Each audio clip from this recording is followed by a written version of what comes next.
عید شو میں خوش آمدید. سب سے پہلے میری جانب سے, میری پوری ٹیم کی جانب سے تمام اہل وطن کو عید کی خوشیاں بہت مبارک ہوں. اچھا, ہم نے دیکھا جب سے کرونا آیا تو لوگوں کا لائف سٹائل بڑا تبدیل ہوا. سبسکرائب کریں اور بیل دبائیں تاکہ کوئی خبر رہ نہ جائے. عید شو میں خوش آمدید. سب سے پہلے میری جانب سے, میری پوری ٹیم کی جانب سے تمام اہل وطن کو عید کی خوشیاں بہت مبارک ہوں. اچھا, ہم نے دیکھا جب سے کرونا آیا تو لوگوں کا لائف سٹائل بڑا تبدیل ہوا. لوگوں کے جو تہوار منانے کا طریقہ, اگر میں کہوں اس میں بہت بڑی تبدیلی آئی تو غلط نہیں ہوگا. 19 کے اینڈ میں آیا تھا کرونا, اور اس کے بعد پھر 20 میں جو عید آئی, عید الفطر بھی, عید الاضحیٰ بھی, اس کے بعد 21 کی عید بھی ہم نے دیکھا کہ لوگ بہت زیادہ گھبرائے ہوئے تھے, ایک دوسرے کو گلے نہیں ملتے تھے, زیادہ بڑے جو گیٹ ٹو گیدرز ہیں وہ نہیں ہوتے تھے. لیکن ہم جتنا شکر ادا کریں اللہ تعالیٰ کی ذات کا کہ 2022 میں اس وبا پر اس حد تک ایٹ لیسٹ قابو پایا جا چکا ہے کہ لوگ اب گلے ملنے سے بھی نہیں گھبرا رہے, بڑے بڑے گیٹ ٹوگیدر کرنے سے بھی نہیں گھبرا رہے. اچھا, جلدی سے ٹائم ویسٹ کے بغیر میں مہمان کی طرف آؤں گی. بہت پیاری مہمان میرے ساتھ موجود ہیں.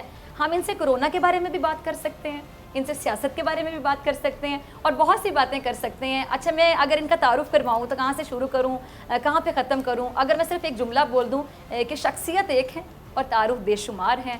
بہت پیاری ڈاکٹر بھی ہیں, اور ایک نامور ڈاکٹر ہے, صرف ڈاکٹر نہیں نامور ڈاکٹر ہیں, اور سیاست میں ان کا بہت بڑا نام ہے. اگر میں کہوں فائٹر ہیں, غلط نہیں ہوگا. آئرن لیڈی ان کو کہا جاتا ہے تو بغیر کسی وجہ کے نہیں کہا جاتا. ڈاکٹر یاسمین راشد صاحبہ میرے ساتھ موجود ہیں. بہت شکریہ وقت دینے کے لیے. سب سے پہلے آپ کو عید مبارک. بہت مہربانی, آپ سب کو بھی عید مبارک, اور جتنے سامعین ہیں ان کو بھی بہت میری طرف سے عید مبارک ہو. چلیں, عید شو کا جب آغاز کرتے تو ایک ٹپیکل سا کوشچن ہوتا ہے جی, بچپن کی عید میں اور بڑے ہونے کے بعد والی عید میں کتنا فرق ہے؟ تو یہیں سے شروع کرتے ہیں. روایتی سا سوال. بچپن اصل میں تو عید بچوں کی ہی صحیح ہوتی ہے. جی. وجہ ہے کہ عیدی کا انتظار ہوتا ہے, آپ کو پتہ ہے, اور میں تو بڑی خوش نصیب تھی کہ میری بالکل جو بچپن کی عیدیں ہیں وہ تو گاؤں میں گزری. اور گاؤں کے اندر عید کا تہوار جو ہے نا, اس کا اپنا ایک طریقہ ہوتا ہے منانے کا. وہ یہ ہے کہ جو جھولوں پہ جانا ہے, اور میلے کا سما. ہاں, وہ ایک میلے کا سما ہوتا ہے. تو میں نے وہ بھی انجوائے کیا, اور پھر جب میں پڑھنے کے لیے آ گئی تو پھر عیدیں جو یہاں شہر میں ہوتی ہیں وہ بھی دیکھیں. تو عید اصل میں تو بچوں کی ہوتی ہے. کپڑے, نئے کپڑے پہننے کی ایکسائٹمنٹ, عیدی لینے کی ایکسائٹمنٹ ہوتی ہے.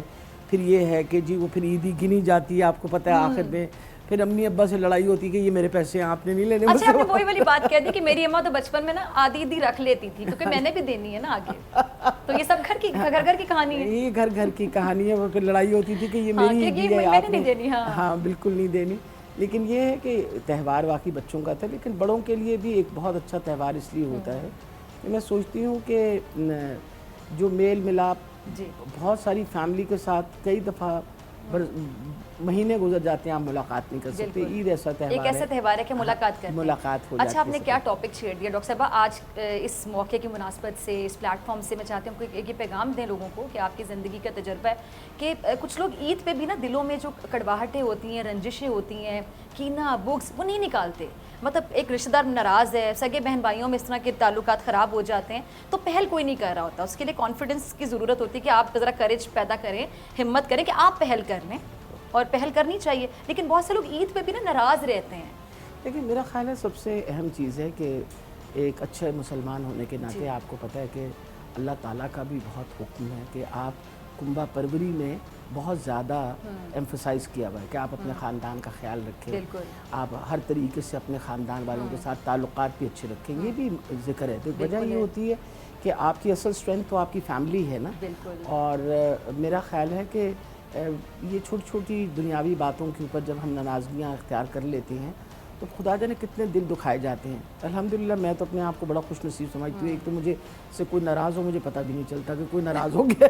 اچھا, گلا نہیں کرتے لوگ یا پتہ نہیں چلتا؟ تو میں جب مجھے پتہ ہی نہیں چلتا تو میں تو اپنا بیہیویئر اسی طرح رکھتی ہوں. کچھ عرصے بعد تو پتہ چلتا ہے کہ جب وہ حالات ٹھیک ہوتے ہیں کہ میں تو آپ سے ناراض ہو گیا تھا یا ہو گئی تھی, تو میں نے کہا میں معافی چاہتی ہوں, مجھے پتہ ہی نہیں چلا کہ آپ ناراض تھے. اچھا, اس سے ایک اور بات سمجھ آتی ہے کہ لازمی نہیں کہ جو کوئی آپ کے بارے میں سوچ رہا ہے آپ بھی اس کے بارے میں وہ سوچ رہے ہیں. جیسے فار ایگزامپل بہت سے لوگ ایک دوسرے سے حسد کا شکار ہوتے ہیں, تو لازمی نہیں کہ اگر کوئی آپ سے حسد کرے تو آپ بھی اس سے کر رہے ہیں. جی بالکل بالکل. آپ اپنی چیز کے لیے ریسپانسبل ہیں. وہ سب سے زیادہ ایک برا فعل ہے کہ آپ کسی کوئی کو دیکھ کے اس سے حسد کریں. اور اچھا, میرے خیال سے لیک آف کانفیڈنس ہوتا ہے اگر آپ کو اپنے اوپر اعتماد نہیں ہے. بالکل آپ نے صحیح بات کی ہے. میرا خیال ہے اس سے زیادہ خوبصورت بات آج کے دن نہیں کہا جا سکتی. میری والدہ اللہ تعالیٰ انہیں جنت نصیب کرے, وہ ڈاکٹر تھیں, اور میں ہمیشہ ان کی ایک کوالٹی سے بڑی امپریس ہوتی تھی. ان کی یہ کوالٹی تھی کہ وہ ہر بندے کی خوشی میں خوش ہوتی تھی. اور یہ بڑی پیاری اور یہ بہت کم لوگوں کے اندر یہ کوالٹی ہوتی ہے کہ آپ لوگوں کی خوشی دیکھ کے اور لوگوں کے ساتھ خوش ہوں. تو میں اپنی ماں کو کہا کرتی تھی کہ میری ماں جنتی اس وجہ سے ہے کیونکہ وہ لوگوں کی خوشی میں اتنی خوشی سے شامل ہوتی ہے. اچھا وہ چیز پھر آپ نے بھی سیکھی؟ تربیت کا حصہ ہوتی ہے بہت سی تربیت کا حصہ ہے نا آپ کی والدہ جو آپ کو بتاتی ہیں سکھاتی ہیں بتاتی ہیں. اب میں ہمیشہ یہ دیکھا کرتی تھی کہ انہوں نے آج تک نہ کبھی کسی سے حسد کی نہ کبھی یہ کہا کہ اس کا گھر بڑا ہے میرا گھر چھوٹا ہے. اب جیسے جس گھر میں آپ آئی ہیں یہ ہم نے 1990 میں بنانا شروع کیا اور جب 1989 almost 3 decades سے بھی اوپر ہو گیا. ہاں 1989 میں یہ بنایا. اور یہ جب میں بنا رہی تھی یہاں تو یہاں صرف جنگل تھا, ابھی شوکت خانم بھی نہیں بنا تھا. تو یہاں کوئی اور گھر نہیں تھا, ایک گھر اور تھا, ایک یہ میرا گھر بنانے. لوگ مجھے کہتے تھے تو اتنا دور گھر کیوں بنا رہی ہو؟ میں نے کہا کیونکہ میرے پاس زمین کے اور کہیں کے لیے پیسے نہیں ہیں, اور میرے میاں جو ہیں وہ اس زمانے میں اسٹیٹ اس میں انشورنس اس میں اسٹیٹ سیمنٹ میں کام کرتے تھے. یہ اسٹیٹ سیمنٹ کی کالونی تھی. گھر بنانے کے بعد آپ یقین جانے میں یہ بات بالکل ایگزاجریٹ نہیں کر رہی, گھر بنانے کے بعد, اور ہمیں بڑا مشکل سے گھر بنایا. ہم دونوں کام کرنے والے, دونوں مزدور, گھر ہمیشہ مشکل سے. اور پھر یہ تھے کہ بھئی بچے پڑھ رہے تھے تو پہلے اوپر کا گھر تیار کیا, شفٹ ہو گئے یہاں, 2 سال لگا کے آہستہ آہستہ کر کے گھر مکمل کیا. تو جب گھر مکمل ہو گیا تو میں اپنے آپ سے سوال پوچھا اب مجھے اور کیا چاہیے؟ کچھ بھی نہیں چاہیے تھا اس کے بعد. اور یقین جانیے میں اتنی سیٹسفائیڈ رہی اس کے بعد جب یہ دماغ میں دل میں خیال آ گیا کہ اب مجھے کیا چاہیے. اللہ تعالیٰ کی بہت بڑی مہربانی ہے, میرے سر پہ چھت ہے, اور جو سہولتیں ہوتی ہیں زندگی کی وہ سب اللہ نے تعالیٰ نے دے دی. اور پھر سب سے بڑی بات ہے لوگ اس بات کو اہمیت نہیں دیتے کہ یہ مٹیریل چیزیں جو ہیں ان کی کوئی اہمیت نہیں. بالکل نہیں. آپ کی اولاد اچھی ہو, آپ کی اولاد آپ کی عزت کرتی ہو, آپ کا احساس کرتی ہو, اور سب سے بڑا ایسٹ آپ کی اولاد, وہ آپ کا سب سے بڑا ایسٹ ہے. اچھا وہ تو یہاں تک ڈاکٹر صاحب اتنا بڑا ایسٹ ہے کہ کہتے ہیں کہ جب والدین اگر دنیا سے چلے جائیں تو نیک اولاد صدقہ جاری ہے ہمیشہ. وہ نیکی کرے گی تو اس کا ثواب ماں باپ کو پہنچے گا. بالکل. اس کی تربیت میں آپ کو کمی نہ چھوڑیں, ان کی تعلیم میں کمی نہ چھوڑیں. بالکل. یہ میٹیریلسٹک چیزیں ہیں. اچھا گھر بنانا مشکل ہوتا ہے, پھر گھر کو مینیج کرنا, مینٹیننس جس طرح ہوتی ہے, خیال رکھنا. تو آپ جب کام کرواتی ہیں کسی سے, آپ کے پاس جو لوگ کام کرتے ہوں گے, تو ان کے لیے کیسا آپ کا بیہیویئر کیسا ہوتا ہے؟ سکھاتی بھی ہیں کہ ایسے کریں ویسے کریں, گھر میں خود بھی جیسا کچھ خواتین انٹرسٹ لیتی ہیں کہ یہ صفائی ذرا صحیح طریقے سے کریں؟ اور 94 میں ادھر شفٹ ہوئی تھی. جی 94 سے لے کے آج کے دن تک میرے گھر میں جو بیسک ملازم ہیں وہی ہیں. اچھا پچھلے مطلب آپ کتنے سال, میرا خیال ہے 30 مطلب سال تب سے وہی چل رہے ہیں. وہی چل رہے ہیں. ان کو میرے طور طریقہ بھی سمجھ تھی, ساری بات بھی سمجھ تھی. ہمارے سامنے وہ بڑے ہو گئے, جوان نہ ہو کے آئے تھے, بوڑھے ہو گئے ہمارے ساتھ ہی, تو وہ ساری بات سمجھتے ہیں. تو میرے لیے کوئی مینٹین کرنا گھر, اس لیے ان کو ایگزیکٹلی پتہ ہے کہ مجھے گھر کس طریقے سے چاہتی ہوں. بلکہ ہمارا ایک اوور آل جو ہینڈی مین ہے جو سب چیزوں کا خیال کرتا ہے, ہماری لانڈری کاپی اور سارے, میں اس سے کئی دفعہ کہتی ہوں کہ مسی صاحب, اس کو مستری بلاتی ہیں, اچھا نام اس کا ذوالفقار ہے, میں کہتی ہوں مستری صاحب اللہ دے واسطے تسی اپنا خیال رکھا کرو. میرے تو پہلے تو جان دی اجازت بالکل نہیں ہے کیونکہ میرا کون خیال کرے گا. مطلب وہ دیکھیں نا آپ کے گھر کے جو آپ کے ساتھ ملازم اتنے عرصے کام, وہ گھر کے فرد بن جاتے ہیں اور وہ آپ ان پہ ڈیپینڈنٹ ہو جاتے ہیں. اچھا ڈاکٹر صاحب یہ آپ نے بڑی اچھی بات کی. مجھے لگتا ہے کہ ملازمین کے ساتھ سلوک ایسا ہی ہونا چاہیے جیسے آپ کے گھر کے فرد ہیں وہ. لیکن بہت سے لوگ ایسے واقعات رپورٹ ہوتے ہیں کہ جی جو ملازمہ تھی, بچی 12 سال کی 10 سال کی, اس پہ گھریلو تشدد کیا گیا, اس کو مارا پیٹا گیا. یہ کس قسم کی مینٹالٹی ہوتی ہے؟ کیا لوگ نفسیاتی ہوتے ہیں یا میں کیا بولوں کم ظرف ہوتے ہیں؟ کیا لفظ استعمال کروں؟ بڑی غلط بات ہے. مجھے اتنی تکلیف ہوتی جب اس طرح کے میں قصے سنتی ہوں. اصل میں تو چھوٹی عمر کے بچوں کو خدارہ میں ماں باپ سے ریکویسٹ کروں کہ آپ مت بھیجا کریں اللہ کے واسطے مزدوری کے لیے. مجھے دکھ ہوتا ہے کہ 10 سال کی بچی جو ہے اس نے 1.5 سال کا 2 سال کا بچہ گود میں اٹھایا ہوا ہے اور وہ آگے بیگم صاحبہ جو آگے چل رہی ہے. ہمارے گھر میں یہ بالکل کانسیپٹ نہیں ہے. ہم نے آج تک کوشش ہمیشہ کی کہ 18 سال سے زیادہ عمر کا جو بچہ ہو, لڑکا ہو یا لڑکی, اول تو کیونکہ ہمارے لڑکوں کا گھر تھا تو زیادہ تر ہمارے مرد ملازم ہی ہیں, میجورٹی جو تھے وہ مرد ملازم تھے. تو ان چیزوں کا بہت دھیان رکھنا چاہیے. وجہ یہ کہ آپ کے ملازم جو ہیں وہ آپ کے گھر کا حصہ ہوتے ہیں, ان کو گھر کا سب کچھ پتہ ہوتا ہے. اور یہ جو تشدد کرنا, اللہ تعالیٰ کبھی کسی کو معاف نہیں کرے گا کہ آپ کسی بے بس انسان کو, کیونکہ وہ مجبور ہو کے آپ کے گھر کام کر رہا ہے, آپ اس کے ساتھ تشدد کریں. مجھے بھی غصہ آتا ہے, میں بھی ناراض ہوتی ہوں, لیکن وہی والی بات ہے کہ میری ناراضگی ان کے لیے بھی ہوتی ہے نا, بس اس طرح ہی ہے جس طرح میں اپنے بچوں کو بھی ڈانٹ رہی ہوتی ہوں. یہ تو نہیں ہے نا کہ میں اپنے بچوں کو نہیں ڈانٹتی. اچھا, ناراضگی پہ بات کرتے ہیں. ناراضگی آپ کی بڑی وہ پیارے والی ناراضی ہوتی ہے کہ جیسے 5 منٹ کا غصہ آیا, بس بول دیا, نکل گیا, اور 6 منٹ بالکل ٹھیک ہو گئی.